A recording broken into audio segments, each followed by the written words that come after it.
बहुत महत्वपूर्ण बात at Sarnath. It's a big day for Sarnath.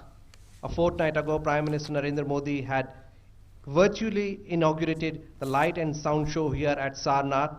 And today, because of the visit of the Prime Minister, the whole venue has been lit in colorful lights. There you see the Dhamek Setu. आज सारनाथ के लिए खास दिन। प्रधानमंत्री नरेंद्र मोदी कभी भी यहां पहुंच सकते हैं। सारी तैयारियां पूरी की जा चुकी हैं। सभी लोग पलके बिछाए वाराणसी के सांसद और देश के प्रधानमंत्री नरेंद्र मोदी के स्वागत के इंतजार में खूबसूरती से पूरे वेन्यू को रंगीन रोशनी से नहलाया गया है। आज कार्तिक पूर्णिमा है। आसमान में चांद और जमीन पर सितारे बिछाए गए हैं सारनाथ में, और ये वो स्थान जहां पर लाइट एंड साउंड शो को दिखाया जाएगा। ये स्तूप जो एक लार्ज स्क्रीन बनेगा उस लाइट एंड साउंड शो का, जिसके जरिए दुनिया भगवान बुद्ध की जीवन शैली को जान रही है। आप देख सकते हैं कितने खूबसूरत अंदाज में इस पूरे वेन्यू को सजाया गया है। रंगीन रोशनी से नहाया हुआ सारनाथ। उस पल का इंतज़ार जब प्रधानमंत्री नरेंद्र मोदी यहां पर आएंगे और लाइट एंड साउंड शो का आनंद लेंगे। प्रधानमंत्री नरेंद्र मोदी ने एक पखवाड़े पहले वर्चुअली इनॉग्रेट किया इस लाइट एंड साउंड शो को, और आज जबकि पूरे वाराणसी के लिए एक बड़ा दिन है, सारनाथ में वो आएंगे और इस लाइट एंड साउंड शो को देखेंगे। It's a big day for Sarnath. The day ends with the light and sound show at Sarnath, which showcases the life history of Lord Buddha. The whole venue has been lit with colorful lights to welcome the Prime Minister, who is also the Member of Parliament for Varanasi. Prime Minister Narendra Modi had inaugurated the light and sound show virtually a fortnight ago, and today he would be watching this light and sound show, which also has the baritone of Amitabh Bachchan, fondly known as Big B. A lot of preparations have been made by the Archaeological Survey of India and the Tourism Department of Uttar Pradesh. It's a big day for Varanasi and also a very hectic day for the Prime Minister. From the ghats of Ganga, he would be coming to watch the light and sound show. This is the place from where Lord Buddha had given his first sermon, and today India is telling the world the importance of self-reliance, local, vocal for local. This is the message that Varanasi, that Sarnath is giving to the world. The light and sound show will showcase the life history, the teachings, and the philosophy of Lord Buddha. रंगीन रोशनी में नहाया हुआ पूरा सारनाथ उस पल का इंतज़ार कर रहा है जब प्रधानमंत्री नरेंद्र मोदी यहाँ पर खुद मौजूद होंगे और इस लाइट एंड साउंड शो को देखेंगे, जिसे उन्होंने वर्चुअली इनॉग्रेट किया। इस लाइट एंड साउंड शो के ज़रिए न सिर्फ टूरिज़्म को बढ़ावा मिलेगा, डोमेस्टिक टूरिज़्म को, बल्कि जो बुद्धिस्ट सर्किट है, जो साउथ ईस्ट एशियन कंट्रीज़ हैं, उनसे भी हमारे रिश्ते मजबूत होंगे, पर्यटन को बढ़ावा मिलेगा। आज पूरी दुनिया पैंडेमिक से लड़ रही है और भारत पूरी दुनिया को आत्मनिर्भरता का संदेश दे रहा है। धमेक स्तूप, वो स्थान जहाँ पर भगवान बुद्ध ने बैठकर अहिंसा का पाठ पढ़ाया, आज उसी स्तूप पर उनकी जीवनी पर लाइट एंड साउंड शो दिखाया जाएगा। ये स्तूप बनेगा एक विशाल स्क्रीन जिस पर लाइट एंड साउंड शो को दिखाया जाएगा और आज प्रधानमंत्री की मौजूदगी में ये शो डीडी न्यूज़ और दूरदर्शन के ज़रिए पूरी दुनिया को भी देखने को मिलेगा। खूबसूरत विहंगम दृश्य सारनाथ का, जगमग रोशनी से नहाया हुआ सारनाथ अपने पूरे शबाब पर है। ऊपर से चमकता हुआ चांद और नीचे ये रोशनियां, ऐसा लग रहा है मानो रंगीन सितारे प्रधानमंत्री नरेंद्र मोदी के स्वागत के लिए सारनाथ में उतर आए हों। आर्कियोलॉजिकल सर्वे ऑफ इंडिया और यूपी टूरिज्म की तरफ से ये लाइट एंड साउंड शो का पूरा इंतज़ाम किया गया है। पूरे वेन्यू को रंगीन रोशनी में इसलिए नहलाया गया ताकि प्रधानमंत्री का ख़ास तौर से स्वागत किया जा सके और साथ ही रात में भी प्रधानमंत्री को सारनाथ का जो वेन्यू है उसके जो इम्पोर्टेंट स्पॉट्स हैं वो भी देखने को मिलें। आज प्रधानमंत्री ने पूरी दुनिया को संदेश दिया। आज गुरु पूर्णिमा भी है और आज गुरु नानक देव जयंती भी है और बोले सो निहाल के नारे के साथ प्रधानमंत्री ने जय घोष किया और अब वो भगवान बुद्ध की शिक्षा, उनकी जीवनी, उनका संदेश ये सुनने और देखने के लिए सारनाथ पहुंचने वाले हैं। धमेक स्तूप वो जगह जहां पर भगवान बुद्ध की यादें हैं। सारनाथ वो जगह जहां भगवान बुद्ध के पदचिन्ह की यादें हैं, जहां कभी भगवान बुद्ध चला करते थे, जहां पर भगवान बुद्ध ने बैठकर पूरी दुनिया को अहिंसा का संदेश दिया।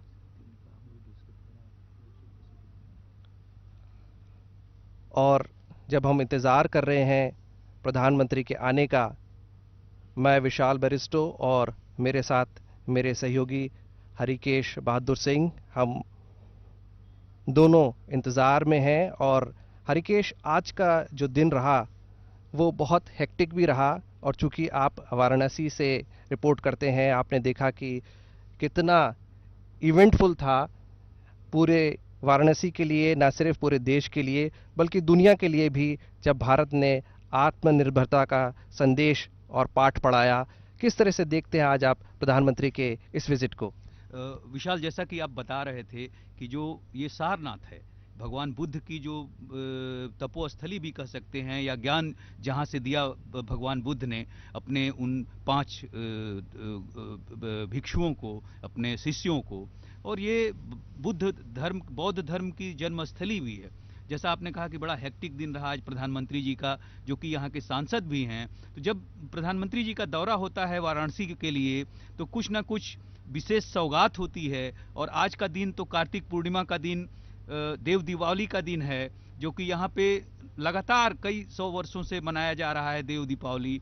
और इसकी धार्मिक मान्यता भी है कि जो देवतागण हैं भगवान बाबा विश्वनाथ की नगरी में, यहाँ पे गंगा के किनारे दीप तो जलाते ही हैं, साथ में वो यहाँ पर उपस्थित भी रहते हैं देव दीपावली के दिन। और यहाँ का जो जनमानस है, चूंकि धार्मिक प्रभाव ज़्यादा है, तो लोग इस देव दीपावली में अपने आप से हिस्सा लेते हैं, घाटों पर दीप सजाते हैं, रोशनी करते हैं। इस बार बहुत विशेष है, लोगों में उत्साह है, जो कि दिख रहा था, आज आप भी देख रहे थे। इतना उत्साह है कि उनके अपने सांसद, अपने प्रतिनिधि, देश के प्रधानमंत्री इस देव दीपावली के हिस्सा बने और लोगों को प्रेरित किया कि इस तरह का रोशनी फैलाएं, जिससे लोगों के जिंदगी का जो अंधकार है वो दूर हो। Well, absolutely, Harikesh, because today was a very special day.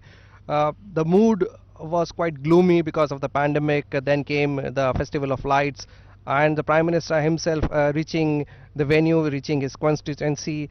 Definitely, it's a very big day, and remember, people are also enjoying the wedding season. So the arrival of Prime Minister Narendra Modi would give a shot in the arm as far as the economy is concerned of the place, because people want to come out of that gloomy mood. They want to rejoice, they want to enjoy, and that is what the message of the Festival of Light is, the victory of light over darkness.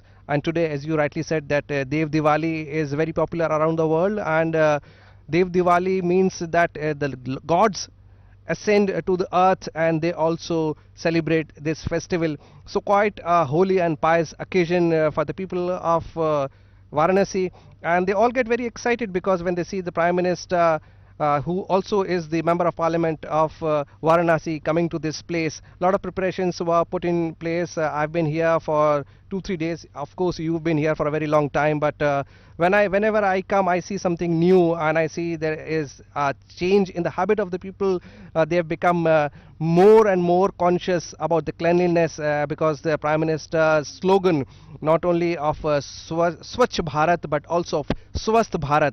And when it comes to cleanliness, when it comes to corona, cleanliness plays a big role. And today, when we saw how beautiful the ghats were decorated, what modern facilities have been given to Varanasi, it is not only the road, light, and connectivity, but also when we saw the ghats illuminated, and also the laser show, it gave a lot of positive feeling. What do you think, Harikesh, about it? आपने बिल्कुल सही कहा विशाल। जो ये वाराणसी की जो आप बात कर रहे थे कि लोगों में एक अवेयरनेस आई है स्वच्छता को लेकर, क्योंकि आपको भी पता है कि बनारसी पान के बारे में जो कहा जाता है, तो यहाँ के लोगों के बारे में ऐसी भी बातें की जाती हैं कि अगर उनके मुंह में पान दबा है तो आप उनको अमृत भी देंगे तो वो मना कर देंगे। लेकिन प्रधानमंत्री के यहाँ से सांसद होने के बाद और 80 घाट पे जब उन्होंने फावड़ा चला के स्वच्छता की शुरुआत की, तो एक लोगों के व्यवहार में भी ये आया है कि वो स्वच्छता की बात करते हैं, स्वच्छता रखने का ख्याल करते हैं। इसके अलावा जो आप अभी कह रहे थे कि as you said that they have a habit of eating pan, and they, yes, they have become very conscious, because spitting is in public is an offense, but before that, before this law came into enforcement, they have they had already cultivated this habit of not spitting. At least I have seen a lot of change as far as the personal hygiene habits of the people are concerned. And after this grand show at the ghats, at the Ganges, the Prime Minister would be reaching here at Sarnath. So what do you think? Because you have seen Sarnath, you have seen how Sarnath has changed, because Sarnath has been there for a very long time. It has a history of 2700 years, and the teachings of Buddha have been known around the world. But today, the light and sound show would add to the grandeur of Sarnath. Harikesh? विशाल, आप एकदम सही कह रहे हैं। चूंकि भगवान बुद्ध ने पहली बार जब दीक्षा दी अपने शिष्यों को, वो यही जगह है सारनाथ। और यहाँ पे जितने भी जो बौद्ध धर्म को मानने वाले देश हैं, उनकी अपनी अपनी यहाँ पे मंदिर हैं भगवान बुद्ध के, और बौद्ध भिक्षु जो हैं उन देशों के यहाँ पे रहते हैं। इसके अलावा जो आप कह रहे थे कि भगवान बुद्ध यहाँ पे सारनाथ में किस तरह का परिवर्तन दिखाई दे रहा है, तो जिस दिन प्रधानमंत्री ने अपने संसदीय क्षेत्र सारनाथ में लाइट एंड साउंड शो का शुरुआत किया था, उद्घाटन किया था, उस दिन मैं यहाँ कवर कर रहा था, और कुछ लोग जो शहर के प्रबुद्ध नागरिक हैं वो लोग यहाँ पे आए हुए थे। उन लोगों का एक मानना था, एक महिला थी जिनसे मैंने पूछा तो उन्होंने यही कहा कि ये इतनी बढ़िया चीज़ है और बनारस के लिए नई चीज़ है कि पहले तो भगवान बुद्ध की जो जीवन शैली है, जो जीवन कथा है, उसके बारे में लोगों को जानकारी मिलेगी। और बच्चों के लिए भी 1-2 बच्चे भी आए थे जिनको ये बेहतरीन लगा कि इस लाइट एंड साउंड शो के माध्यम से भगवान बुद्ध की जो जीवन गाथा है उसके बारे में उन्हें पता चल रहा है, और पता ही नहीं चला कि ये समय कैसे बीत गया। मतलब इतना रोचक है, इतने धर्म के बारे में जानकारी देने वाली है, और ये अपने आप में एक अनूठा प्रयास है प्रधानमंत्री का कि पर्यटक जो भारी संख्या में यहाँ आ सकें, क्योंकि भगवान बुद्ध से जुड़े हुए बहुत से ऐसे देश हैं जो जिनके यहाँ पे भगवान बुद्ध के मंदिर हैं, वो लोग यहाँ पे आते हैं दर्शन करने के लिए। और जब ये लाइट एंड साउंड शो देखने के लिए यहाँ पे रुकेंगे तो अपने आप में पर्यटन को काफ़ी बढ़ावा मिलेगा, क्योंकि वो भगवान बुद्ध के मानने वाले हैं। विशाल। And Harikesh, let's not forget the baritone of the Big B, which is an icing on the cake. It has added to the glamour of this light and sound show, because audiovisual medium is always the best medium to reach out to the people, to reach out especially to the youngsters, as you said that the children were also enjoying, because if you ask them to read, because we have been reading about Lord Buddha and his philosophy in our school textbooks also. But when I came here, when I was watching the promo of this light and sound show, it was so exciting and so informative, and also in a very easy language. It was quite communicative to the people, and the moment you are able to communicate, you connect with the people, and connectivity is the mantra of the day. And definitely, as I spoke to the superintendent archaeologist of Sarnath, he was telling me that the footfall has already increased, and slowly, as the world comes out of the pandemic, we would have tourists not only from India but also from Southeast Asia. And Harikesh, I just saw one Thai monastery, I beg your pardon, just outside Sarnath. So it gives us an instant connect with the Southeast Asian countries, and people from those countries would also be reaching this place, or would also be visiting. And it appears as if this light and sound show would add to the already feathered cap of Varanasi after Prime Minister Narendra Modi took over as the member of parliament.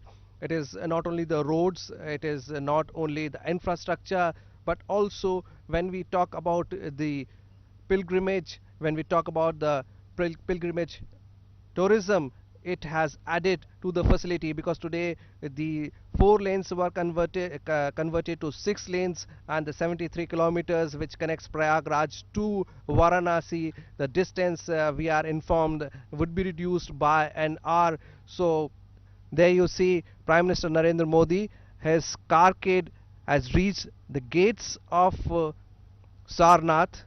प्रधानमंत्री नरेंद्र मोदी के चेहरे पर तेज, सौम्यता और एक philosopher की भूमिका में प्रधानमंत्री नरेंद्र मोदी उनका नया गेटअप, एक नया अंदाज पेश करते हुए और सारनाथ पहुंच चुके हैं प्रधानमंत्री नरेंद्र मोदी। आप देख सकते हैं अपनी स्क्रीन्स पर।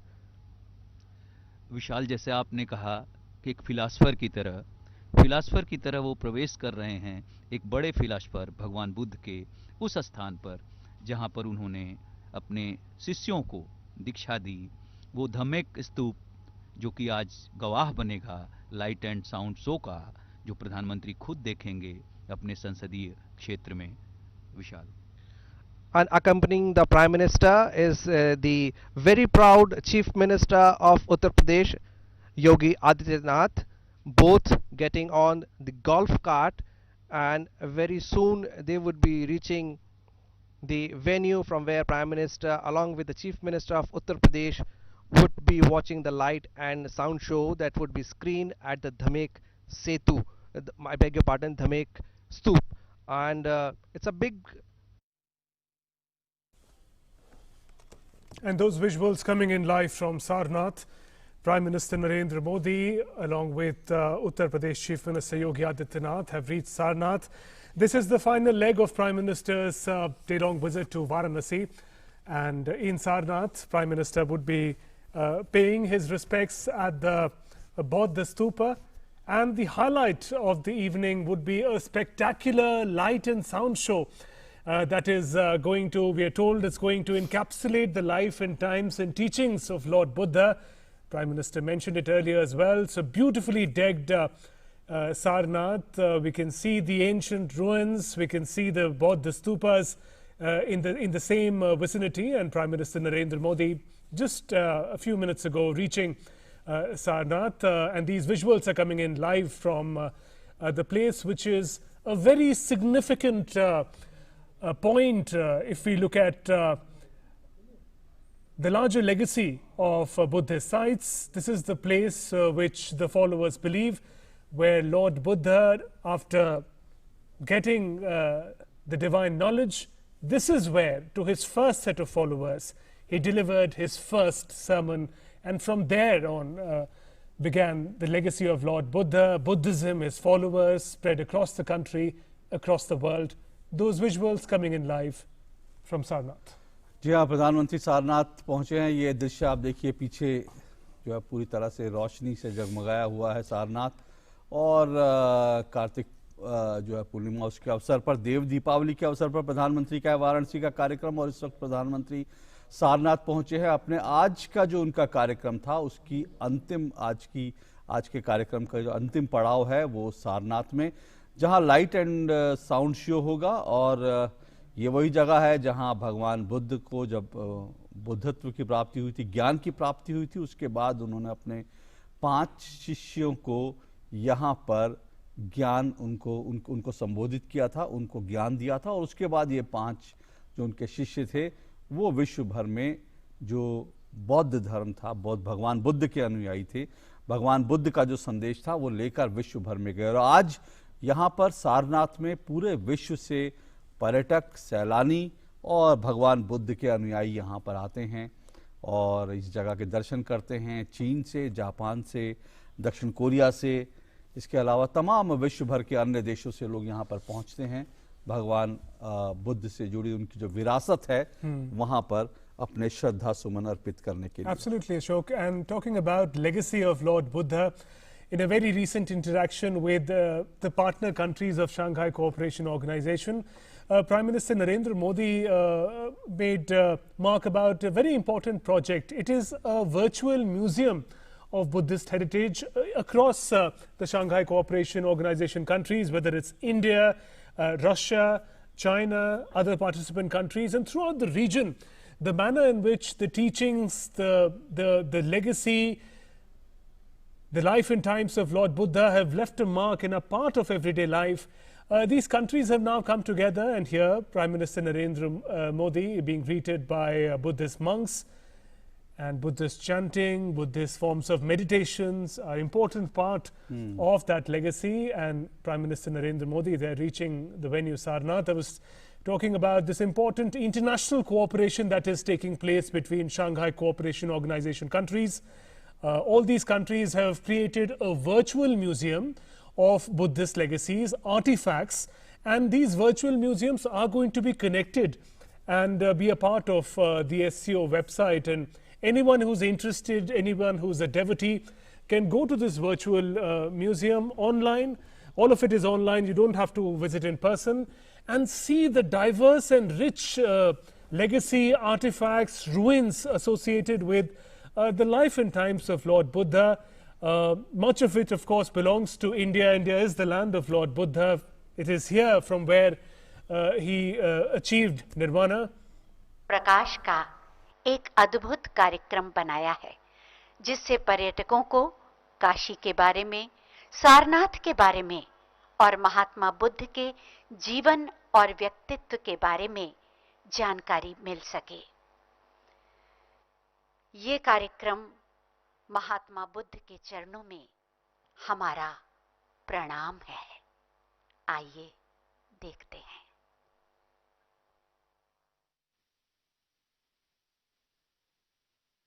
सारनाथ में आप सबका स्वागत है। बौद्ध साहित्य में इस स्थान को ऋषिपतन के नाम से जाना जाता है।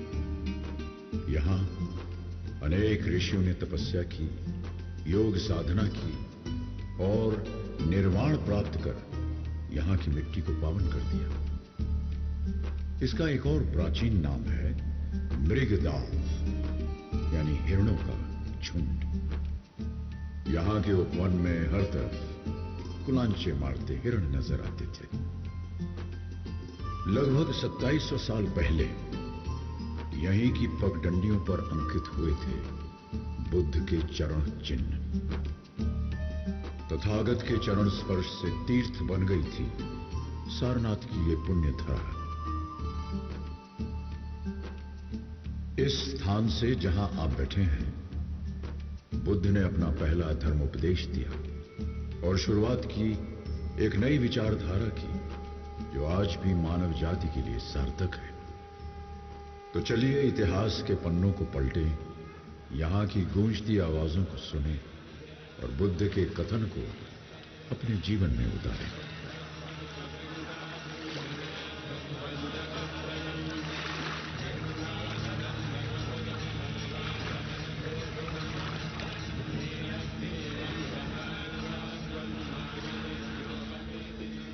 कुछ ही दूर एक शहर है, दुनिया के सबसे प्राचीन शहरों में से एक शहर, जो इतिहास में कई नामों से जाना गया। सबसे पहले काशी, फिर बनारस और अब वाराणसी।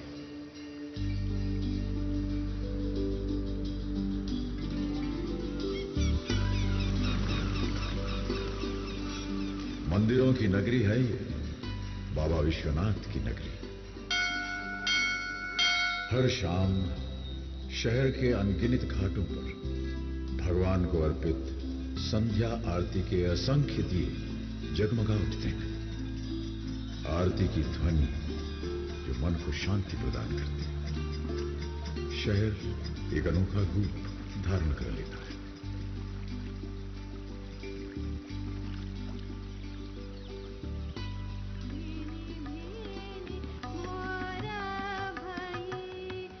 यहां कई प्रसिद्ध संगीतकारों ने जन्म लिया और पले बढ़े।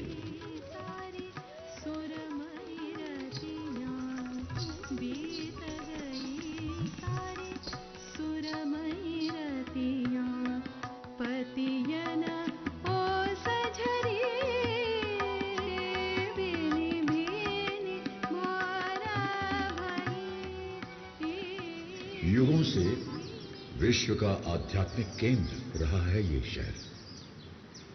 1916 में स्थापित बनारस हिंदू विश्वविद्यालय एशिया के सबसे बड़े विश्वविद्यालय के रूप में प्रसिद्ध है। वर्षों से जलती चिता की आग, मणिकर्णिका घाट। मान्यता है यहां पार्थिव शरीर का दाह संस्कार करने से मोक्ष की प्राप्ति होती है। मसाने में होई दिगंबर खेले, मसाने में होई। महादेव तो रोज यहां होली खेलते हैं, रोज होली का दहन होता है।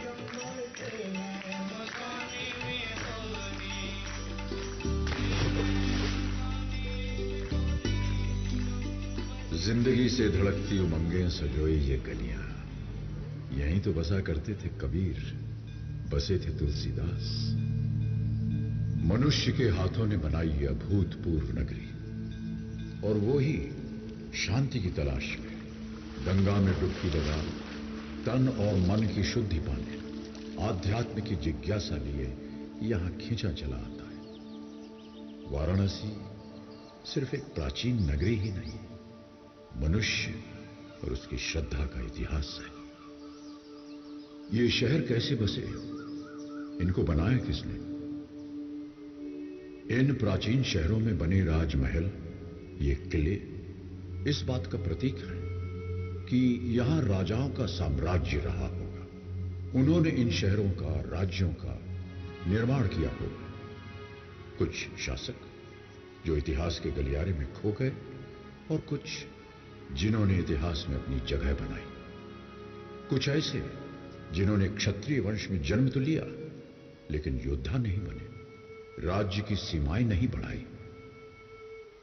आज आपको सुनाते हैं एक ऐसे राजकुमार की कहानी जो जन्मा तो राजघराने में, लेकिन सुख सुविधा और राजसी जीवन को त्याग आम मनुष्य के जीवन को सुधारने एक आध्यात्मिक पथ पर निकल पड़ा। कई वर्षों पहले एक शासक राजा शुद्धोदन और उनकी रानी माया देवी के परिवार में पुत्र ने जन्म लिया। यह बालक किसी महल में नहीं बल्कि एक उपवन में पैदा हुआ। लुंबिनी उपवन में एक राजकुमार ने जन्म लिया। उसके चेहरे पर पड़ रही सूरज की रोशनी उसे एक अलौकिक चमक दे रही थी। शायद ये कोई संकेत था। ग्रहों की स्थिति समझकर यह धारणा भी बनी कि यह बालक या तो एक महान राजा बनेगा या फिर एक आध्यात्मिक गुरु। बालक का नाम सिद्धार्थ रखा गया। राजा शुद्धोधन चाहते थे कि राजकुमार समय आने पर वंश को आगे बढ़ाए और एक महान राजा बने। वो सिद्धार्थ की तकदीर बनाने में लग गए या उनका ऐसा भ्रम था। समय बीता और सिद्धार्थ 29 साल के हो गए। क्षत्रिय वंश के एक लंबे चौड़े खूबसूरत राजकुमार। वो राजकुमार जिन्होंने अपने जीवन के 29 वर्ष महल की चारदीवारी में हर संभव सुख साधन के साथ व्यतीत किए, बाहर की दुनिया से पूरी तरह अनजान। एक दिन महल के प्राचीर पर खड़े सिद्धार्थ ने नीचे देखा। उन्होंने वो देखा जो आज तक नहीं देखा था, जो शायद उनकी कल्पना से भी परे था। उनके मन में सवाल उठे, वहां क्या है? किस तरह के लोग वहां रहते हैं? किस तरह की चीजें हैं? मैं जानता नहीं, कभी देखा भी नहीं, पर देखना चाहता हूं। एक दिन चुपचाप महल से निकलकर अपने एक साथी के साथ सिद्धार्थ उस नई दुनिया में आए। यहां तो हवा बिल्कुल वैसी है जैसी हवा में हम रोज सांस लेते हैं। पेड़ और फूल भी वैसे ही जैसे महल के बागीचों में है। इस बहते हुए पानी की कलकल, इसका रंग भी बिल्कुल वही। राजकुमार को एक बीमार आदमी दिखाई दिया। सिद्धार्थ विचलित हो गए और अपने मित्र से पूछा, ये आदमी ऐसा क्यों दिख रहा है? राजकुमार, यह आदमी स्वस्थ नहीं है, बीमार है। कुछ आगे बढ़े, उन्होंने एक बूढ़ा आदमी देखा। इस आदमी की ऐसी अवस्था क्यों? इसकी उम्र हो चली है राजकुमार, काफी उम्र हो गई है। आगे जाकर एक व्यक्ति का मृत शरीर देखा। ये व्यक्ति ऐसे क्यों पड़ा है? साथ बैठे लोग ये क्या कर रहे हैं? इस व्यक्ति का जीवन शेष हो गया राजकुमार। साथ बैठे लोग इसके परिवार के सदस्य हैं, शोकाकुल हैं, वेदना में हैं। जिन लोगों को मैं जानता हूं, जो मेरे परिवार के सदस्य हैं, महाराज, मेरे पिता, परिवार के अन्य लोग, वो मेरे दोस्त जिनके साथ मैं बड़ा हुआ हूं, क्या सभी के साथ यही होगा? सबके साथ? राजकुमार, बुढ़ापा तो सब पर आएगा। हम सभी कभी न कभी बीमार भी होंगे और हम सभी को मृत्यु भी प्राप्त होगी। महल के अंदर की दुनिया उन सच्चाइयों से परे थी जिनसे सिद्धार्थ का आज सामना हुआ था। उनकी दुनिया आज टूटकर बिखर गई। वो शोक में डूब गए। वो उन सभी दृश्यों के जवाब चाहते थे जो उन्होंने महल के बाहर देखे थे। उन्हें इस बात का आभास हुआ कि अभी तो बहुत कुछ देखना है, समझना है, जानना है।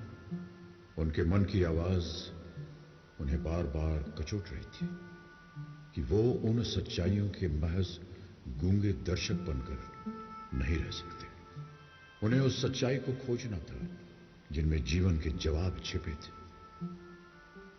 उस दिन के बाद सिद्धार्थ चुपचाप कई बार महल की सीमा के बाहर निकले, सच्चाई की तलाश में। उन्हें जवाब चाहिए थे। अपनी ऐसी ही एक यात्रा के दौरान सिद्धार्थ ने एक साधक को देखा जो गहरे ध्यान में लीन थे।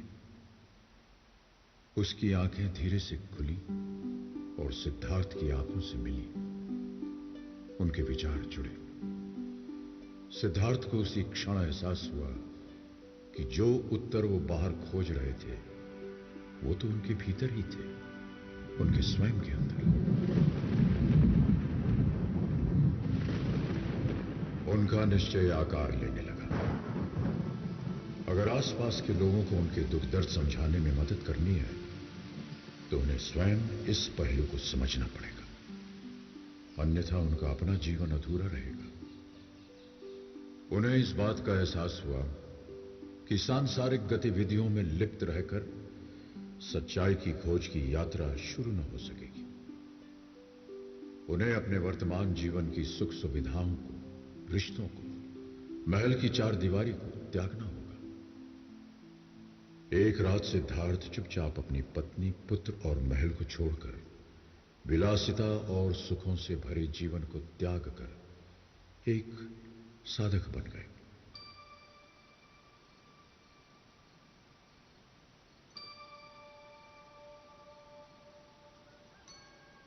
नए रास्तों और दिशाओं में चलते हुए सिद्धार्थ कई भिक्षुओं और ध्यान सिखाने वाले गुरुओं से मिले, उनकी पद्धति सीखी और उसमें महारत हासिल की। वो गहरे ध्यान में लीन होते गए। एक आश्रम में 5 भिक्षुओं के एक दल ने उन्हें ध्यान की इस अवस्था में देखा। उन्हें लगा कि ये व्यक्ति बुद्ध बनेंगे और यदि इस प्रक्रिया में वो उनके साथ रहे, उनसे जुड़े रहे, तो उन्हें भी विवेक और ज्ञान की प्राप्ति होगी। ये कौन है? चेहरे पर इतनी शांति, अपने चारों तरफ की ध्वनि से अनजान, अपनी तपस्या में लीन। इनका अनुसरण करना चाहिए। इनके साथ रहें तो हमें भी ज्ञान की प्राप्ति होगी। वो सिद्धार्थ के पहले अनुयायी बने। कौटिन्य, महानमन, वप, भद्दिदय और अश्वजीत, इन्होंने सिद्धार्थ का अनुसरण किया, उनकी सेवा की और ज्ञान प्राप्त किया। सिद्धार्थ की साधना चलती रही, लेकिन लगभग 6 वर्ष के बाद भी उन्हें अपने प्रश्नों का जवाब नहीं मिला। उनको एहसास हुआ कि मंजिल बहुत दूर है और समय एकमात्र जीवन काल है। वो चाहते थे कि उनके आसपास के लोग जन्म, मृत्यु और उसके बीच के काल को समझें, जीवन के सार को समझें। उनके लिए जीवन का सार एक दिए के समान था। अगर हम एक दिया जलाते हैं तो कुछ समय पश्चात वो बुझ जाता है, पर अगर हम एक दिए से अनेकों दिए जलाएं तो चारों ओर इतना प्रकाश फैल जाएगा कि प्रकाश सीमित नहीं रहेगा, वो औरों का जीवन भी रोशनी से भर देगा। सिद्धार्थ मानते थे कि बाहर के युद्ध को जीतने से बेहतर है भीतर के युद्ध को पहले जीता जाए। एक बार यदि मन की शांति प्राप्त हो जाए तो उसे कोई चुरा नहीं सकता। वैसे ही हमारे भीतर का आनंद, जो परछाई बनकर हमारे साथ रहता है, हमें कभी नहीं छोड़ता। एक दिन सिद्धार्थ अपने आखिरी आश्रम से निकल पड़े, अपने आप ही इस भीतर के युद्ध को जीतने के लिए, और उनके पीछे पीछे चल पड़े 5 भिक्षु। कि वो बिहार के उरुवेला नामक गांव जा पहुंचे। बिना कुछ खाए पिए, निराहार रहते हुए उन्होंने तपस्या आरंभ कर दी। सिद्धार्थ अपने शरीर को कठोर यातना दे रहे थे, स्वयं को परीक्षा की चरम सीमा तक ले जाना चाहते थे। एक दिन ध्यान करते हुए सिद्धार्थ अचेत हो गए। जब होश आया, उन्होंने विचार किया कि सत्य की खोज का यह मार्ग सही नहीं था। हमारा शरीर एक वीणा की तरह है। यदि वीणा के तार ढीले छोड़ दिए जाएं, तो कोई स्वर नहीं निकलेगा। और यदि वीणा की तारों को कसते कसते ऐंठ दिया जाए तो टूट जाएंगे तार। ये सब विचार करते करते वे पास के ही गांव में एक गृहस्थ के द्वार पर पहुंचे। वहां पहुंचकर क्षीण कंठ से उन्होंने पुकार लगाई, भिक्षाम देहि। सिद्धार्थ का ये रूप देखकर पांचों अनुयायियों को लगा उनके साथ धोखा हुआ है। ये तो अपनी तपस्या छोड़ भिक्षा मांग रहे हैं, अपना ध्यान तोड़ दिया। ये कैसे सन्यासी हैं? जो अपने मार्ग से भटक जाए वो हमें क्या ज्ञान देंगे? हमें अपना मार्ग ढूंढना होगा, अपना पथ, वरना हम भी भटक जाएंगे। यही सोचकर उन्होंने सिद्धार्थ का साथ छोड़ दिया और उधर सिद्धार्थ ने निरंजना नदी के किनारे एक पीपल के पेड़ के नीचे अपनी तपस्या और साधना का क्रम दृढ़ संकल्प से शुरू किया। चाहे काया कंकाल हो जाए, शरीर का खून सूख जाए, जब तक ज्ञान की प्राप्ति नहीं होगी मैं इस स्थान से नहीं उठूंगा। अंततः लगभग 40 दिन बाद पूर्णिमा के दिन सिद्धार्थ के रूपांतरण का क्षण आ ही गया। उन्हें आत्मज्ञान प्राप्त हुआ। वे बुद्ध कहलाए। वो पीपल का वृक्ष आज बोधि वृक्ष के नाम से और स्थान बोध गया के नाम से जाना जाता है। बुद्ध सोचने लगे कि वो इस अलौकिक ज्ञान का प्रसार कैसे करें।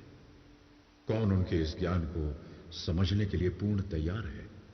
उनका ध्यान उन 5 भिक्षुओं पर गया जो उन्हें छोड़कर जा चुके थे। बुद्ध निकल पड़े सारनाथ की ओर। यात्रा और ध्यान करते हुए बुद्ध सारनाथ पहुंचे। बुद्ध के कदम रखते ही वहां का सारा वातावरण मानो निशब्द हो गया। जो बुद्ध को साधना भ्रष्ट समझते थे वो बुद्ध के चमकते चेहरे की अनोखी आभा देखकर विनम्र हो गए। कौटिन्य, महानमन, वप, भक्तिदय और अश्वजीत। बुद्ध अपने इन 5 पुराने शिष्यों को उस स्थान पर मिले जो आज चौखंडी स्तूप कहलाता है। उन 5 भिक्षुओं को एहसास हुआ कि बुद्ध के कृतियों को गलत समझना उनकी एक भारी भूल थी। उन्होंने बुद्ध के चरण पखारे और उनका आदर सत्कार किया। बुद्ध मुस्कुराए और अपने शिष्यों की जिज्ञासा भांपकर अपना पहला धर्मोपदेश देने के लिए इस परिसर के उस स्थान पर बैठे जिसे आज हम धम्मेक स्तूप के नाम से जानते हैं। अपने आध्यात्मिक यात्रा के दौरान मैंने जीवन के 4 सत्यों का अनुभव किया।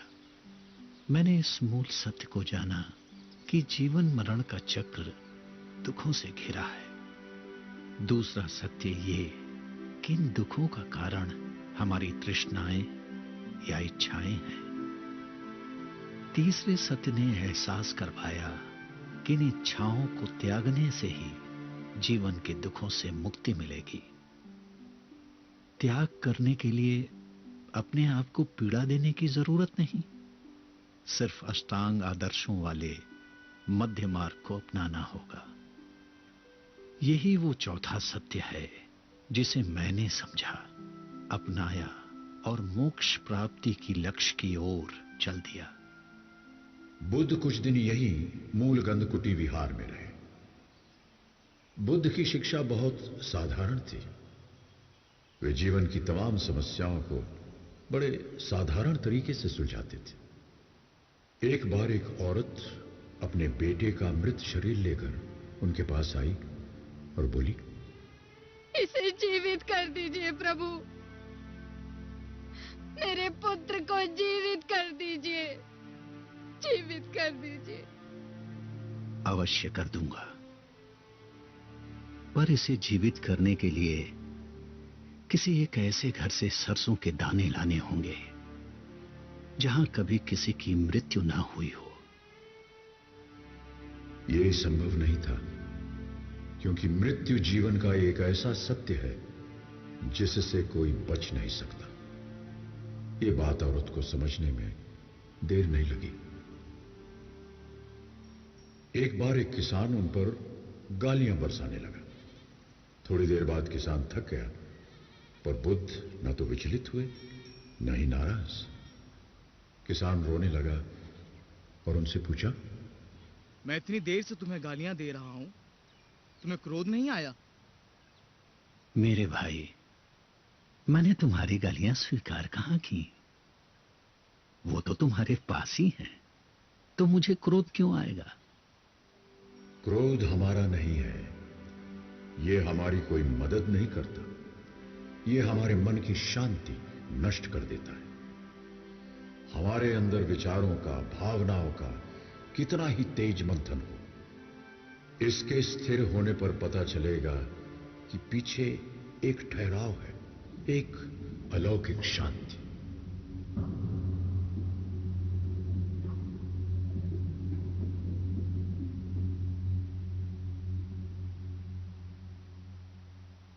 बुद्ध ने अब अपना जीवन हर तरह के लोगों को समर्पित कर दिया था। राजाओं, दासियों, सैनिकों, साधारण लोगों। उन्हें लगता था ये सब आत्माएं उस मटमैले पानी की तरह हैं जिनके नीचे व्याप्त शांति है, मगर वो सब उससे अनजान है। एक तालाब में जहां लोग स्नान करते हैं, अपने वस्त्र धोते हैं, तो तालाब का पानी कैसा दिखता है? गंदा दिखता है। पर क्या तालाब का पानी गंदा है? नहीं, पानी गंदा नहीं है। पानी को थोड़े समय के लिए विचलित न करें, उसे शांत रहने दें, तो सारी गंदगी थोड़ी देर में तालाब के तल में बैठ जाएगी और पानी पुनः अपने वास्तविक रूप में दिखाई देगा, शांत और स्वच्छ।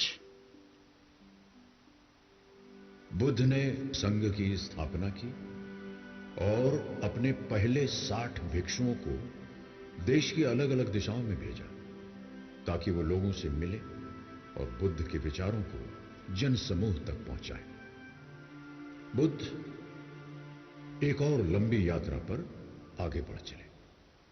उनका लक्ष्य लोगों तक पहुंचना और अपने उपदेशों द्वारा उन्हें जीवन को सही तरह से जीने की राह दिखाना। शासकों का नाम उनके शासनकाल से, उनकी जागीर से जाना जाता है। किसका कितना बड़ा साम्राज्य था, किसने कितने समय तक राज किया और कैसा राज किया। ईस्वी पूर्व 3री शताब्दी में मौर्यकालीन शासक थे सम्राट अशोक। उन्होंने कलिंग साम्राज्य के साथ युद्ध छेड़ा और विजय प्राप्त की। लेकिन युद्ध के बाद जब उन्होंने चारों तरफ विनाश देखा, उनका दिल पश्चाताप से कुंठित हो गया।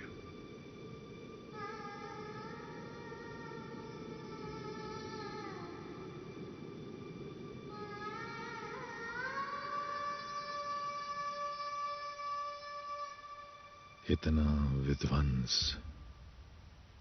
इतना विनाश, अब और नहीं, अब युद्ध नहीं। सम्राट अशोक के संवेदनशील हृदय ने अहिंसा, करुणा और मैत्री का धर्म, बौद्ध धर्म स्वीकार किया। उपासक बनकर उन्होंने धर्म प्रसार का कार्य आरंभ कर दिया और सारनाथ में बुद्ध से संबंधित कई स्मारकों का निर्माण करवाया। बाहर से जब आप यहां के इस प्रांगण की तरफ बढ़ते हैं, तो थोड़ी दूर पर स्थित विशालकाय धम्मेक स्तूप आपकी नजरों से अलग नहीं होता। इस स्तूप का मूल निर्माण सम्राट अशोक ने ही कराया था।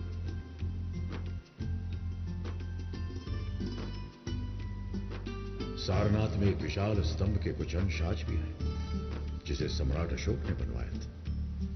इस स्तंभ के ऊपर सम्राट का राज चिन्ह चतुर्भुज सिंह और धर्म चक्र बना हुआ था, जो आज भारत का राष्ट्र चिन्ह बन गया है। सम्राट अशोक ने धर्मराज का स्तूप और बौद्ध भिक्षुओं के रहने के लिए विहारों का निर्माण करवाया। सारनाथ में बुद्ध के निवास स्थल मूल गंधकुटी विहारा बनवाकर उन्होंने बुद्ध के प्रति अपनी श्रद्धा अर्पित की। बुद्ध थे तो एक आम मनुष्य, जो युवराज के रूप में पैदा हुए, अपने आसपास के जीवन को देखा, दुख दर्द को देखा और एक लंबी यात्रा पर निकल पड़ा। उनकी देशना, उनके वचन हमारे वर्तमान दौर में और भी सार्थक है। सारनाथ भारत का एक बौद्ध तीर्थ है, बौद्ध धर्म का संपूर्ण संसार है। बुद्ध के चरणों की कंपन, उनके वाणी की गूंज मानो आज भी यहाँ के स्तूप, अशोक स्तंभ और विहारों के अवशेषों में बसी हुई है। विश्व का गौरव, संस्कृति का सार, सारनाथ।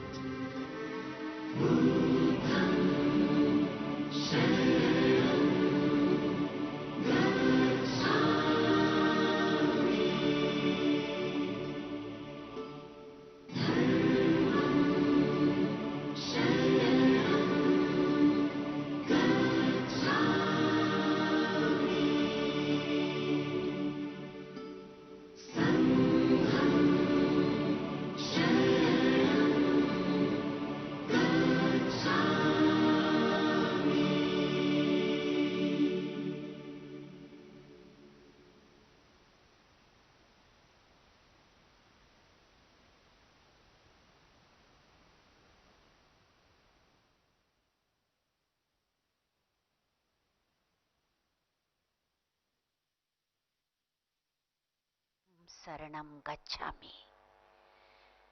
ये ध्वनि अभी भी चारों ओर गूंज रही है। एक अलौकिक शांति विस्तार पा चुकी है। माननीय प्रधानमंत्री महोदय के साथ इस अद्भुत कार्यक्रम को देखना अपने आप में एक दिव्य अनुभव था, जो आज की इस कार्तिक पूर्णिमा को अनमोल बना गया। इसी के साथ ये आयोजन अब संपन्न होता है। हम बहुत बहुत आभारी हैं माननीय प्रधानमंत्री जी के, जिनकी प्रेरणा से सदैव बेहतर करने का मार्ग प्रशस्त होता है, बल और साहस मिलता है। बहुत बहुत आभार माननीय प्रधानमंत्री जी आपका।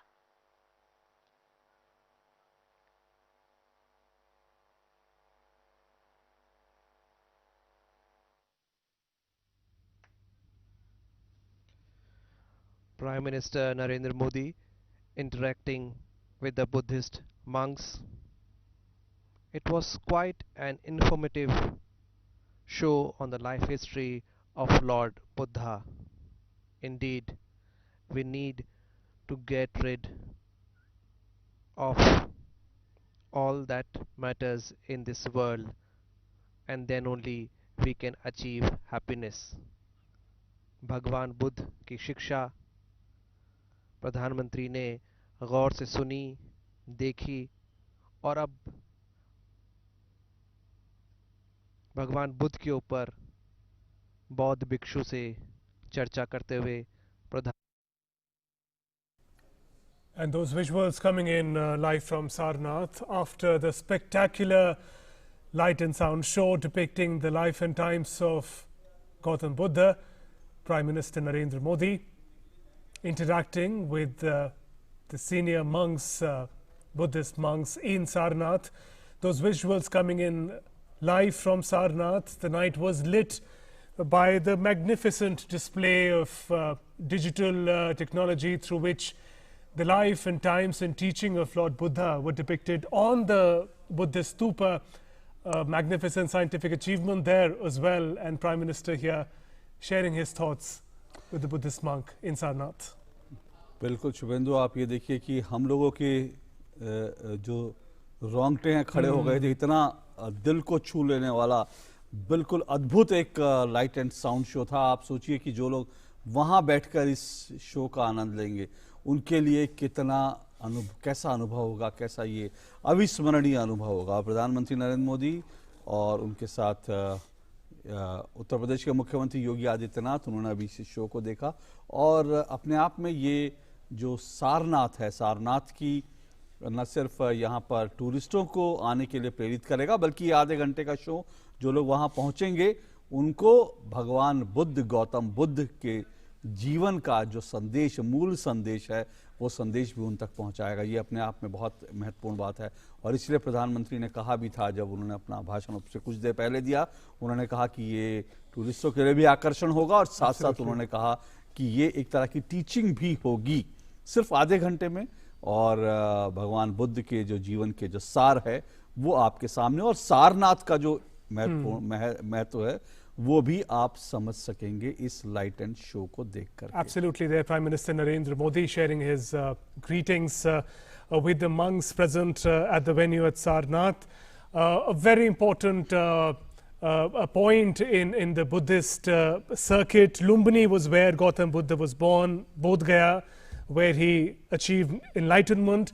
Sarnath, here on this land, is where Lord Buddha delivered his first sermon that elevated him